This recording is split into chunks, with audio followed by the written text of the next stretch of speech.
Antun Živković rođen je 10. svibnja 1910. godine u Brodskom Varošu, kao sin Ivana i Mande, rođene Filajdić.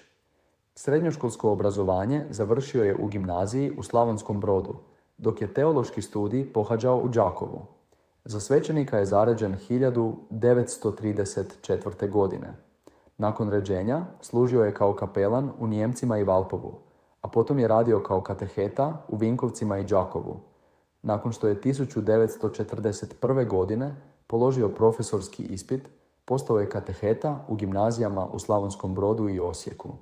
Nakon uspostave komunističke vlasti i zabrane vjeronauka te uklanjanja svećenika iz škola, imenovan je župnikom u Podvinju. Dana 21. rujna 1946. godine odvela ga je UDBA, a pretpostavlja se da je iste noći ubijen. Mjesto njegovog groba ostaje nepoznato.